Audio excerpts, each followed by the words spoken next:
Quiero que me acompañe en el libro de Levítico. El título de esta enseñanza se llama El altar. Y para muchos es muy importante venir a este lugar que tenemos acá donde se paran los músicos, le llamamos altar. Y para muchos de nosotros es sumamente importante.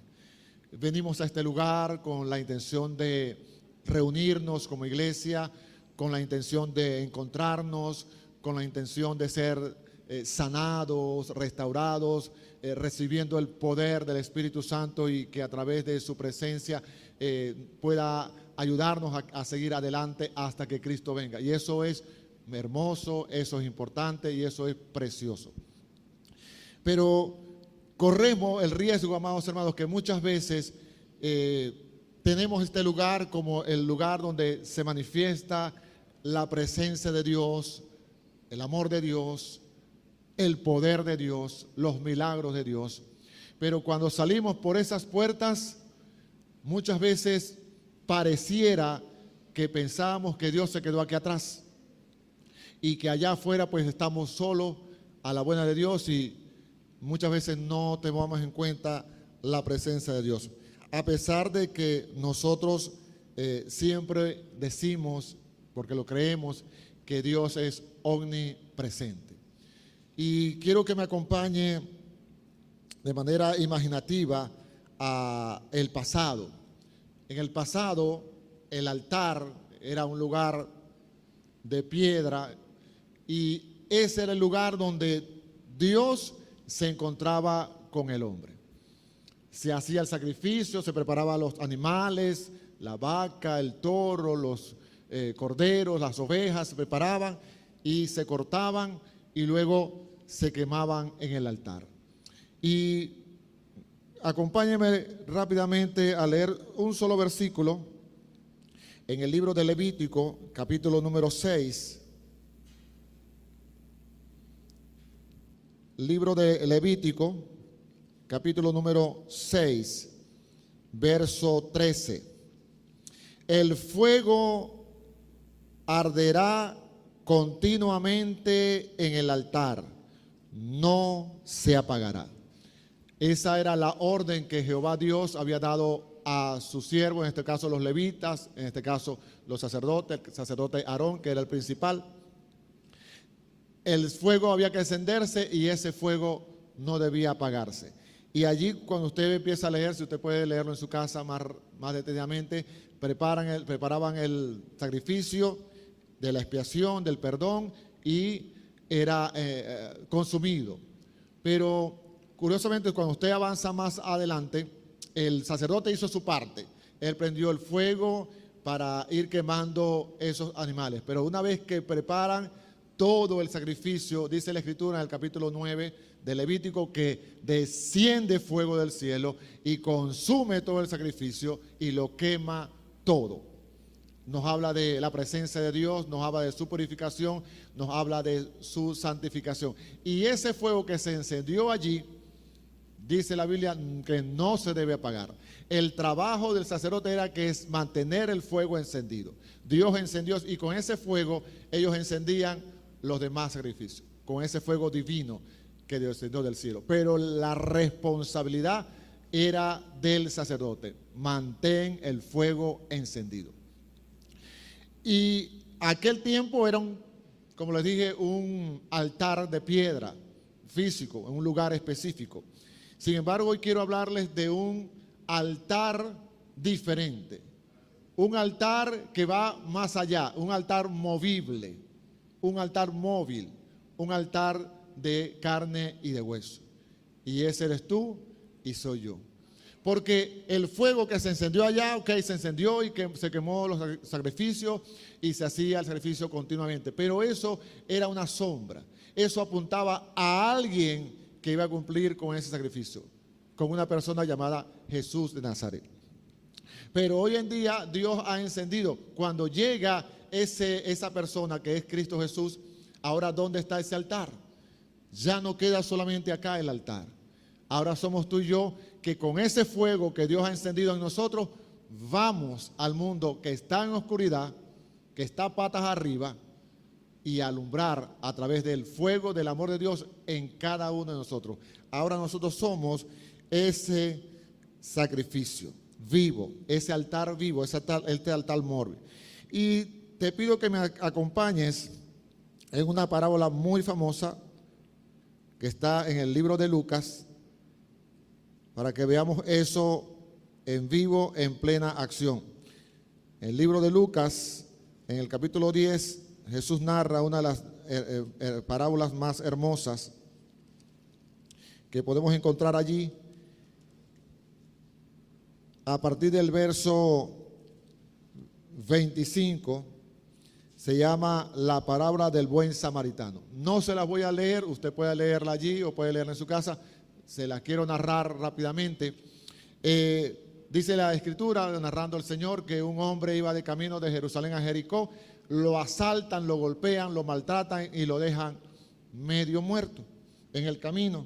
Y cuando está ahí tirado en el camino, dice que pasa un sacerdote y pasa de largo, pasa un levita y pasa de largo, pero luego pasa un samaritano, un extranjero, y lo ve y es movido a misericordia y lo levanta y lo carga y lo lleva a un lugar, a una posada, y allí lo carga, lo pone en su cabalgadura, en su caballo, en su mula, no sabemos qué animal era, y lo lleva allá y le dice: mira, cuídamelo, y cuando yo vuelva, si gasta algo más, yo te lo pago.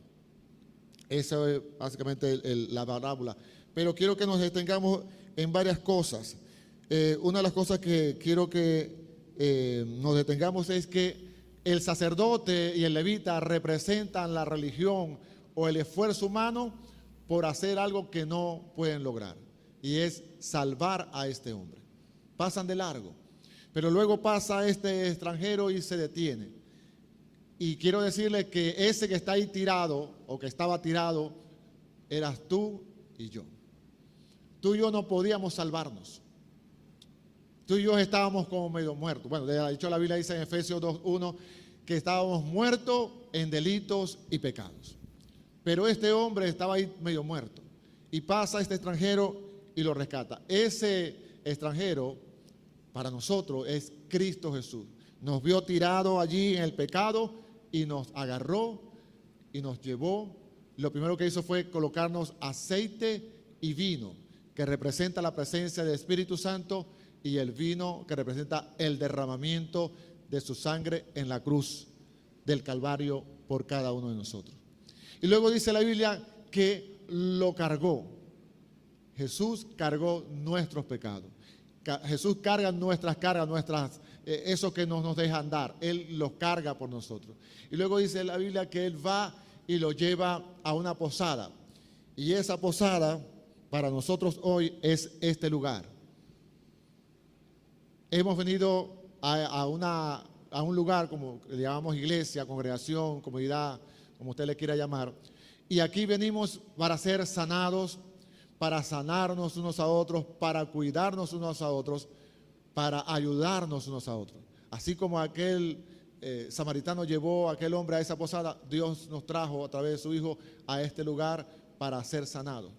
Y luego que lo lleva ahí, le dice: paga. Agarra, saca su dinero y paga. Y eso fue lo que hizo Jesús en la cruz. Pagó. Cuando Él dijo: consumado es. Todo ha sido cancelado. Toda deuda que tenía por el pecado ha sido cancelada. Y eso es muy importante que tú y yo lo tomemos en cuenta, porque a veces vienen pensamientos en nuestras vidas: no, yo hice esto, me porté de esta manera, hice aquello, fallé allá. Y es verdad que usted y yo, hoy hablaba con los que están tomando las clases de bautismo, y le decía que hay cosas que no están escritas de manera literal. Y una de esas cosas que no está escrita en este hermoso libro llamado la Biblia es la santificación progresiva. No está escrita. Si usted la busca allí, no la va a conseguir como tal, escrita literalmente. Pero sí la Biblia nos dice que el que esté limpio, límpiese más, y el que es santo, santifíquese más. Y que nuestro Dios nos va limpiando, nos va limpiando, nos va limpiando a través de su palabra, a través de la oración, a través de la comunión con Él, de manera progresiva. ¿Hasta cuándo? Hasta que Él venga o hasta que nos muramos.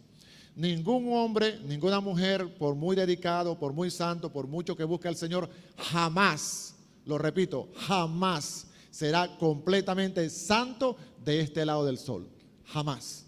Usted podrá tener 1 año, 5 años, 50 años, 70 años en el Evangelio, qué bueno que pueda estar hasta que Cristo venga, pero jamás será completamente perfecto y santo de este lado del sol.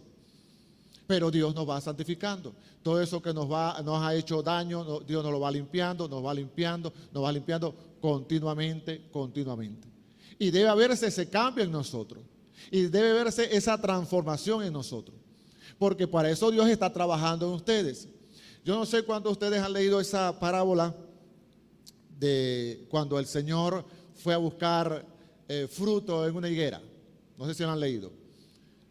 Dice la Escritura que Cristo fue a buscar fruto en una higuera. Eso me llamaba la atención porque va a buscar fruto en esa higuera y dice el texto, y no era tiempo de frutos. Y yo decía, bueno, pero si no es tiempo de fruto, ahí no puede haber fruto. Pero Jesús dice, nunca jamás nadie, eres una higuera estéril. Pero resulta que la higuera, a diferencia de otros árboles, ella primero echa fruto. Y después que echa fruto, echa las hojas. Y las hojas ocultan el fruto. De manera que usted va a la mata de higos y usted, al tener hoja, tiene que tener fruto. ¿Por qué? Porque primero echa los frutos y después echa las hojas. De manera que usted va, aparta las hojitas y ahí debe haber un higo de esa mata. Pero cuando Jesús se acerca a ver la mata, a lo que ve las hojas son la publicidad de ese árbol. Le está diciendo al que la ve, allí hay fruto. De seguro hay fruto. ¿Por qué? Porque tiene hojas. Y Jesús llega y no hay fruto. Y muchas veces, muchos de nosotros tenemos muchas hojas, pero no tenemos fruto. Y eso es importante, debemos examinar nuestras vidas. Porque a veces andamos por la vida cristiana con muchas hojas, haciendo muchas cosas, aparentando muchas cosas, y la gente nos ve y dice, oye, este es un hombre santo, este es un hombre dedicado, esta es una mujer dedicada, una mujer santa. Y muchas veces en nuestra vida no está acorde lo que decimos con lo que hacemos. Tenemos muchas hojas, pero no tenemos fruto. Y Dios quiere que tengamos fruto, porque dice la Escritura en Juan que Él nos va a limpiar, que tenga mucho fruto, lo va a limpiar para que dé más fruto. Los he puesto para que lleven mucho fruto y su fruto permanezca. Y este fruto tiene que ver con la bondad, con la paciencia, con la benignidad, con la templanza, con la mansedumbre, con el dominio propio. Y eso, todo eso, usted y yo tenemos que manifestarlo sí o sí. Son 9 manifestaciones. De pronto usted no tiene las 9, de pronto tiene 3, después no tiene 4, después no tiene 2. Y debemos ir trabajando para que Dios siga mostrando esos frutos a través de nuestras vidas. Pero debe mostrarse. Hoy me sucedió algo interesante. A mí me encanta comer. No sé ustedes, pero a mí me encanta comer. De hecho, la semana pasada estaba trabajando en la cocina, sirviendo al Señor, a sus mujeres, allá en el Congreso de Mujeres. Y mi trabajo fue servir las comidas, preparar comida junto con otros hermanos. Y hoy hice la comida, el desayuno, y me hice 2 arepitas así, del tamaño de las galletas María. No sé si usted conoce la galleta María, así. Mis arepas son así, yo las hago así, me encantan las arepas. Pero hoy la hice así, con mucha avena. Así que la rellené y después me la comí. ¿Y cómo quedé? Quedé igualito. Quedé con mucha hambre. Pero yo he decidido bajar de peso. Quiero tener los cuadritos aquí. Ahorita tengo un Toronto aquí. Quiero tener unos cuadritos allí. Pero para tener más delgadez, hay que esforzarse y tener dominio propio. Y sobre todo en mi caso, que yo soy el que hago la comida. De manera que cuando veo eso allí, ¡ay, qué sabroso! No, hice 2 pequeñitas. Dominio propio. Me he propuesto bajar 5 kilos de aquí al 31 de diciembre. Pero en diciembre no se hace dieta. ¿Quién dijo que no? Dominio propio. No, en enero se hace. Mentira. El lunes, mentira. Usted y yo sabemos que el lunes nunca llega. O sea, bueno, el lunes sí llega, pero la dieta no llega. Y el 1 de enero llega, pero nosotros no hacemos dieta. Vamos a estar claros. Porque no tenemos dominio propio. Así que yo he decidido hacerlo. Entonces, la Biblia nos llama a tener ese fruto, y cuando Cristo nos lleva a esa posada, como llevó este extranjero a este hombre, dice, dile, yo pagaré. Cuando vuelva, yo pagaré. Mis amados, Cristo viene pronto. Si hay algo que usted puede anotar allí en su agenda, es que Cristo viene pronto. No sé cuándo, pero viene. Y dice que cuando Él venga va a pagar. Y nuestro Señor paga bien. Pero debemos estar atentos a lo que hacemos y a lo que no hacemos. Y quiero que sepa que el Evangelio no se trata de, bueno, dejo unas cosas de hacer y hago otras cosas. No. Se trata de tener esa comunión con el Dios al cual servimos. Como decía la alabanza, Cristo, yo te amo. Yo no sé dónde estuvieras si yo no te tuviera a ti. Debería ser ese anhelo, usted y yo anhelar conocer al Dios que nos conoce. Recuerde que nuestro Dios es amor, y esa es una verdad de aquí al cielo. Dios es amor. De tal manera Dios amó al mundo que dio a su Hijo unigénito para que todo aquel que en Él cree no se pierda, mas tenga vida eterna. Mas Dios muestra su amor para con nosotros, que siendo aún pecadores, Cristo murió por nosotros. Eso es verdad. Pero también dice la Escritura que en aquel día Él apartará a sus derecha a sus ovejas y a su izquierda a las cabritas. Y a esto le dirá, vengan acá, bendito de mi Padre. Me viste, me vestiste, me diste comida, pero ustedes... Señor, ¿cuándo? Cuando atendieron a uno de mis pequeñitos. Señor, ¿cuándo no te ayudamos? Cuando no atendieron a ninguno de mis pequeñitos. A los dos le dice lo mismo. Ustedes se lo hicieron, ustedes no lo hicieron. Y no se trata de salvación por obra. Nada de, no. La salvación es gratis por fe en Cristo Jesús. Somos salvos por gracia, por medio de la fe. Y esto no es de vosotros. No es salvación por obra. Estoy diciendo obras porque ya somos salvos. Un mover porque ya somos salvos. Predicamos porque ya somos salvos para que otros sean salvos. Ayudamos a la gente porque hemos sido ayudados por el Señor. No para ser salvos, ya somos salvos. Pero eso se debe manifestar en usted y en mí. Hay veces que no queremos, que Dios nos lleva a hacer algo y no lo hacemos. Me contaba un amigo que él me decía y me recordaba el tiempo de cuando las cosas se pusieron muy caras y muy difíciles de conseguir. Él me decía que alguien le dijo, mira, para que me des la cola, y le dijo, ok, se iba a llevar a su familiar, pero después le dijo, mira, pero aquí hay alguien para que lo lleves, y él dijo, no, a ella no lo va a llevar porque es muy lejos, la gasolina está cara, la gasolina está escasa. Pero dice él que cuando se movió metros nada más, pudo percibir de parte de Dios, no la vas a llevar por gasolina. La gasolina es más importante que una persona. Tu dinero es más importante que la persona. Así que él se echó para atrás. Dile que sí, que venga. Se montó y la llevó a donde ella necesitaba ir. ¿Y sabes qué? Era una hija de Dios. Pero aunque no hubiera sido una hija de Dios, igualito era una criatura de Dios. Y Dios nos ha llamado para bendecir. Este hombre fue llevado a esa posada y fue sanado y fue cuidado.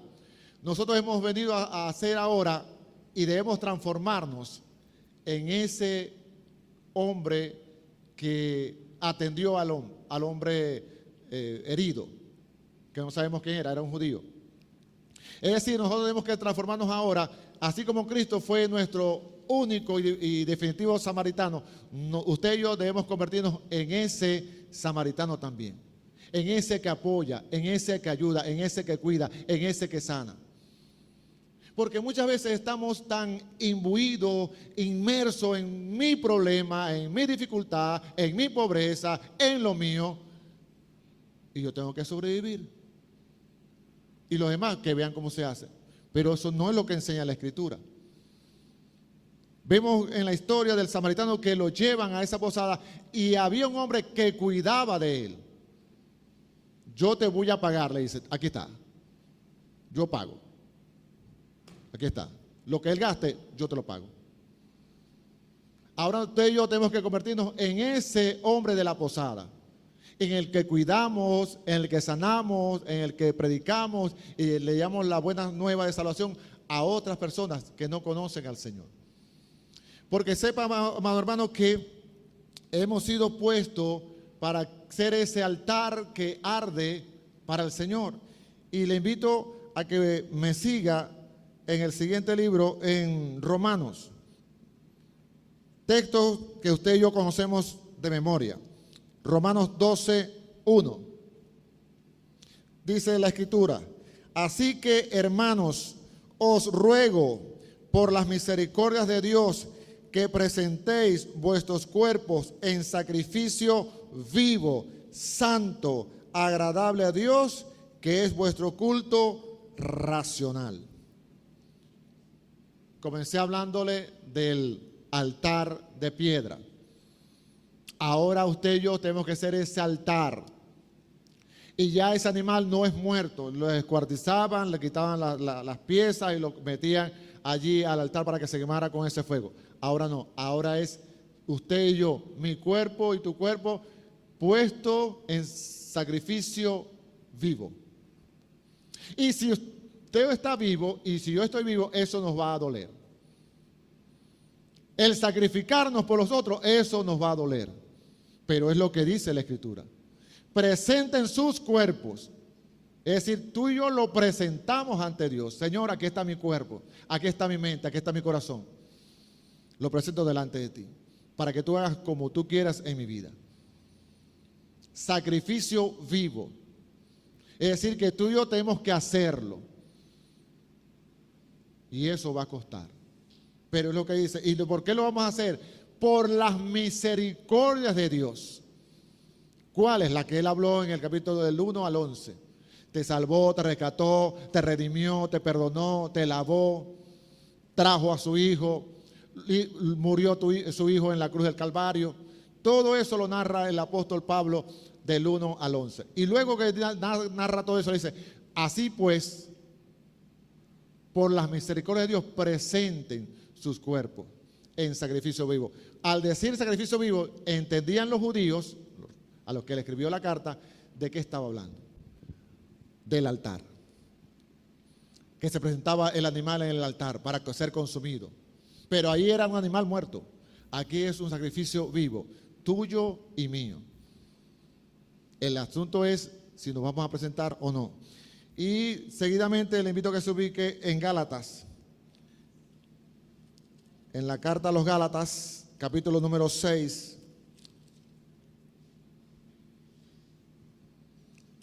Gálatas, capítulo número 6. Ya le digo cuál es el versículo.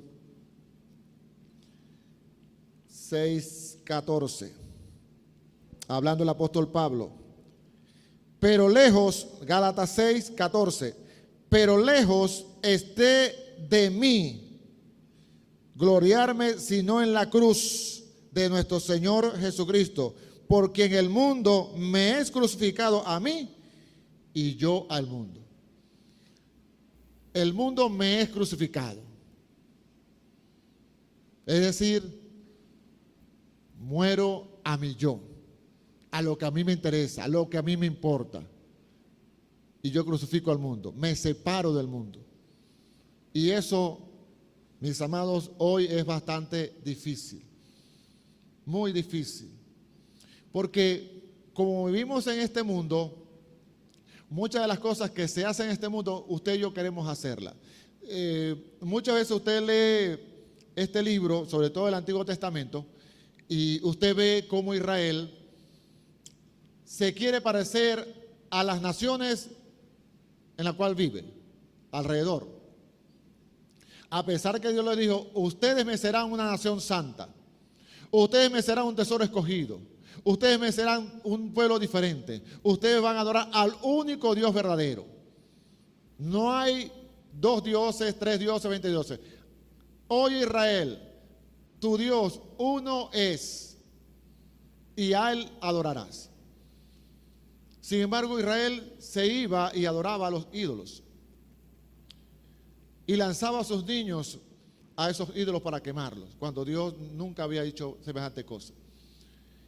Y cuando usted ve a Israel y dice, bueno, pero Israel, ¿qué le pasa? Si vieron a Dios haciendo milagros, prodigios, maravillas, señales portentosas a través de Moisés, abriendo el mar rojo, llevándole comida en el desierto, llevándole agua, la nube en el cielo de noche alumbrando en el día para que no les diera el calor. ¿Y cómo es que ellos vieron tantos milagros, tantos milagros, tantos milagros?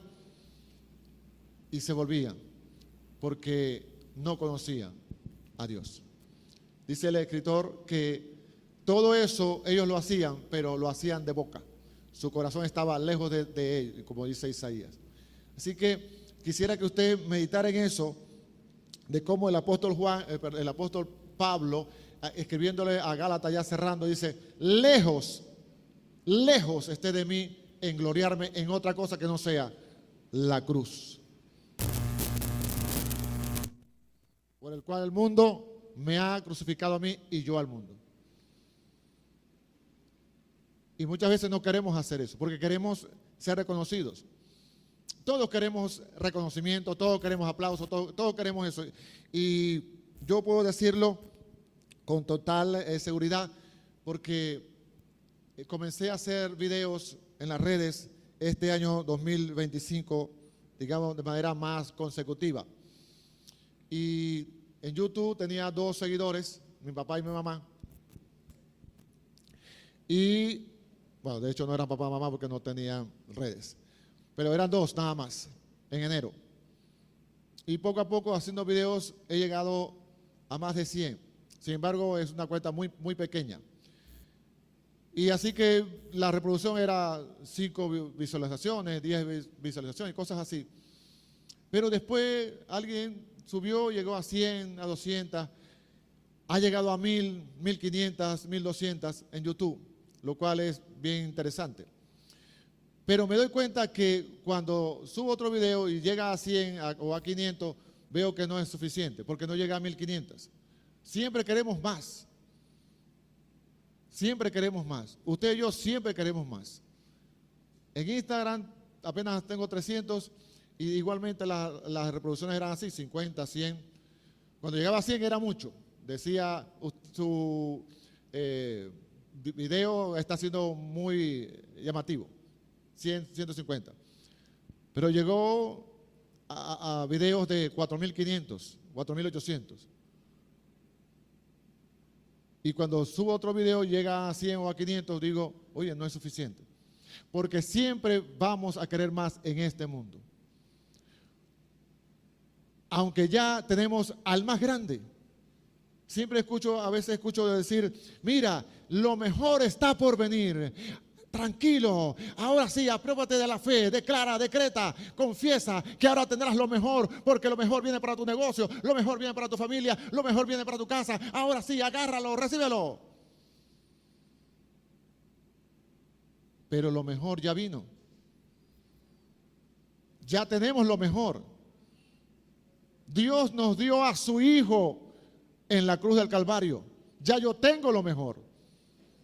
No necesito más. Eso es suficiente. Pero para que eso sea suficiente, debemos enamorarnos de Cristo, enamorarnos de Dios. Y por supuesto, amar al prójimo como a nosotros mismos, como le dijo él a este escriba. Y el apóstol entendía eso. Decía un predicador, creo que de nombre Thomas, decía, si tú no estás consciente de que eres el peor de los pecadores, entonces no te conoces. Lo repito, si tú no estás consciente de que eres el peor de los pecadores, entonces no te conoces. Y de pronto usted dirá, Pero bueno, Jorge, tampoco así, porque yo no he matado a nadie, yo no he asaltado a nadie, yo vivo mi vida tranquilo, cuido a mi familia, a mi esposa, a mis hijos, obedezco a mi papá, honro a mis padres, ayudo en la casa, ayuda con las tareas. Que bueno, si haces todo eso, que bueno, te felicito, síguelo haciendo. Si nunca has matado a nadie, si nunca has hecho esas cosas feas que dice uno, que bueno, te felicito. Pero te tengo una noticia. La Escritura dice en 1 Timoteo 1:15, Cristo Jesús vino al mundo a morir por los pecadores, del cual yo soy el primero. Escribió el apóstol Pablo. Pero muchas veces no nos vemos así. Muchas veces nos vemos que ya estamos casi que totalmente limpios y que casi estamos listos para ir al cielo. Pero no es verdad. Dios tiene todavía muchas cosas que trabajar, al menos en mí, muchas cosas que Dios trabajar en mi carácter, en mis emociones, en mi forma de ver las cosas, en mi forma de hablar, en mi forma de actuar. Mucho. Dios tiene mucho que trabajar todavía conmigo. Y espero que usted también lo crea, que Dios tiene mucho que trabajar en usted. Por eso el apóstol Pablo decía, lejos de mí esté en gloriarme, sino en la cruz de Cristo. Por eso en esta hora quiero decirle lo que le leí ahí en Romanos 12:1, que usted pueda presentar su cuerpo en sacrificio vivo. Y como le dije, al estar vivo nos va a doler, pero es la única forma que Dios tiene para transformarte a ti y para transformarme a mí en el altar. Pero ya no un animal, sino tú y yo siendo transformados y siendo trabajados por el fuego del Espíritu Santo para sacar todo aquello que no trae gloria al Señor. Y es necesario que tú y yo nos convertamos en ese altar viviente, para que el fuego que está en nosotros no lo dejemos aquí cuando salgamos, sino que lo llevemos allá para alumbrar al mundo oscuro. Y así como ese hombre caminó por ese camino polvoriento y fue asaltado, para nosotros posiblemente nuestro Jericó sea tu familia, tu Jericó sea tu casa, tu Jericó sea tu oficina, tu Jericó sea tu vecindario. Inclusive ese que consigas allí tirado puede ser hasta tu enemigo. Y Jesús dijo, ama a tu enemigo, ora por tu enemigo, ora por los que te persiguen. Y eso, mis amados hermanos, yo no le voy a decir que es difícil. Es imposible hacerlo sin el poder del Espíritu Santo. Imposible. Muchas veces, y usted sabe que es así, muchas veces acá en nuestra congregación, usted discute con alguien, con un hermano, y a veces pasan semanas y no se hablan. Entre hermanos, acá. Pelean por X cosas. Uno tiene la razón, el otro tiene la razón, X cosas. Pelean y están aquí sentados y no se hablan. Imagínense. A veces somos hermanos en la sangre y peleamos con nuestro hermano de sangre, hijo de nuestro padre y madre, y no le hablamos por un tiempo. Imagínense. Si eso sucede, y usted sabe qué sucede, imagínense qué será amar a mi enemigo. Aquel que se burla, aquel que me daña, aquel que hace cosas que me molestan. Imposible. Sin la ayuda del Espíritu Santo. Pero hemos sido llamados a eso. Así como ese hombre atendía allí en la posada, usted y yo debemos convertirnos en esos hombres de posada, en que la gente pueda venir y podamos darle una palabra de aliento, una palabra de consuelo, una palabra para sanar sus heridas. Porque para eso Dios colocó la iglesia, para que la gente pueda venir con confianza y curar sus heridas a través de la palabra y a través del Espíritu Santo, porque no hay otra manera. La única esperanza para este mundo se llama Jesucristo y su cruz. Es la única esperanza. Y los portadores de ese mensaje, de esas buenas nuevas, eres tú y soy yo. La gente va a leer la Biblia a través de ti y a través de mí. Y la gente va a venir a ser rescatada por ti y por mí. Pero la pregunta es, ¿te convertirás tú en ese samaritano? ¿Serás capaz de agarrar a ese herido, sanarlo, cargarlo, llevarlo a la posada y después cuidarlo? Espero que sí, amado hermano. Espero que sí. Oramos al Padre. Amantísimo Señor, necesitamos tu ayuda. Señor, tú eres nuestro buen samaritano. Tú viste nuestras heridas, no pasaste de largo, te detuviste, descendiste del cielo, Señor, porque viste mi condición de pecador y en una cruz entregaste tu vida para salvarme, para limpiarme, para perdonarme. Y hoy, como el apóstol Pablo, puedo decir, Cristo Jesús vino a la tierra a salvar a los pecadores, del cual yo soy el primero.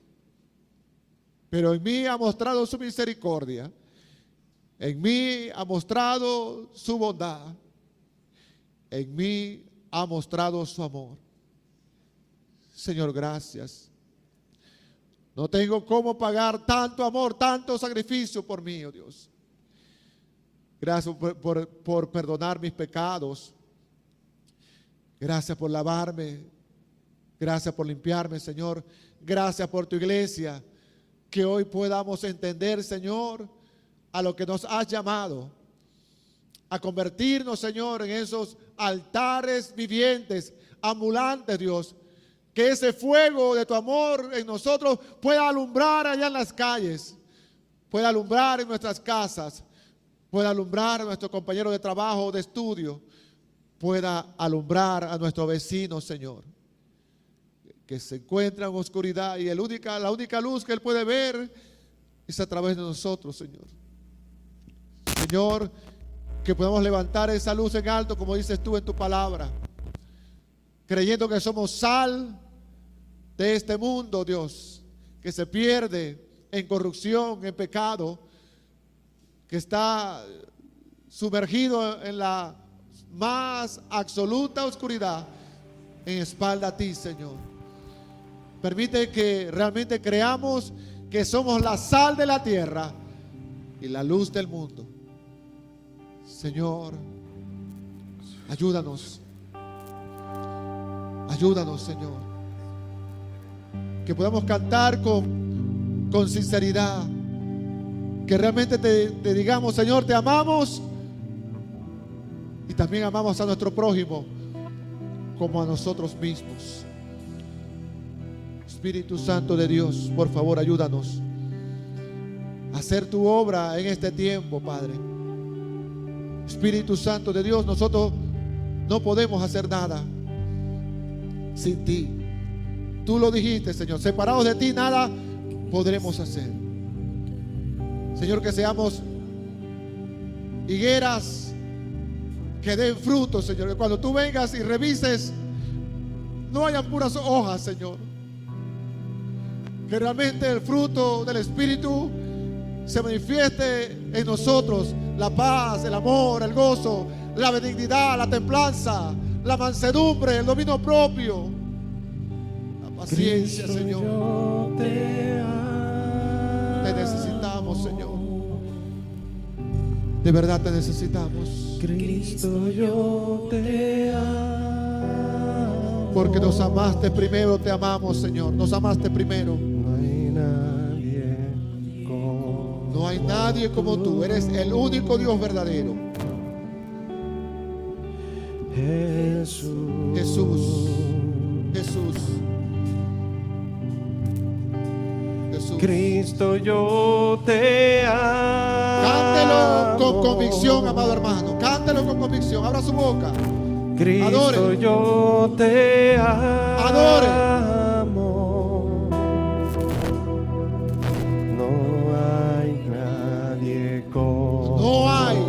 No hay nadie como nuestro Dios, que merece gloria, honra y honra, alabanza, adoración. Cristo. Cristo, yo adoramos.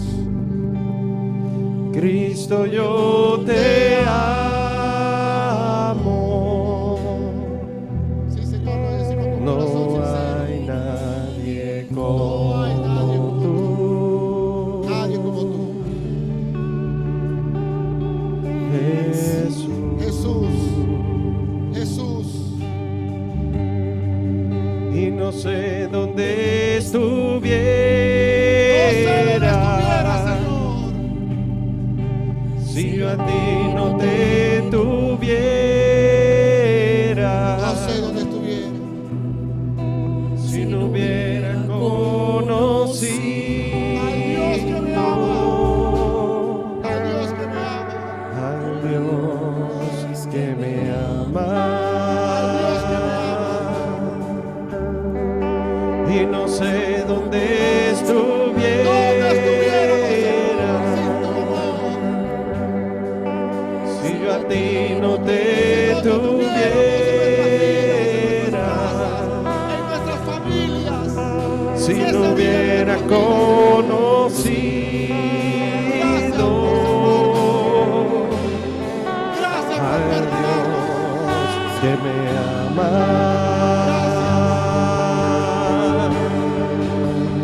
Cristo, yo te amo. Te amamos. Cristo, yo te amo. No hay nadie como tú. Nadie como tú. Jesús. Jesús, te adoramos. Señor, te damos gracias Cristo, yo te amo. por tanto amor, por tanta misericordia, Cristo, yo te amo. por tanta bondad, Señor. Mis hermanos y yo estamos agradecidos por perdonarnos a través de la muerte y resurrección de tu Hijo amado. Y ahora, al enviar a tu Espíritu Santo a morar en nosotros, somos templo y morada de tu Espíritu Santo.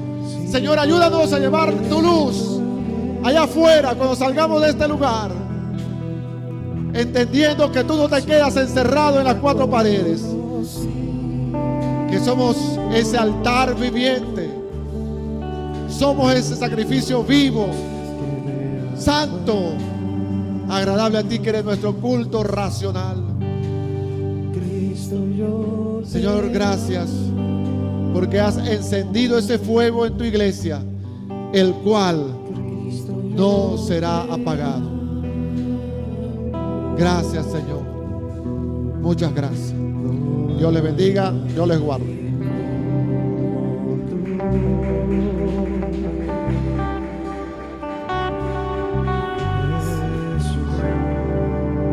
Sí. Si ese aplauso era para el pastor, está bien. Pero si era para Cristo, no. Usted lo puede hacer mejor. Honrar al Señor. Teme a su nombre, porque eres bueno y porque para siempre. Vamos, colóquese sobre sus pies. Honrar al Señor, honrar al Rey, porque para siempre es su misericordia.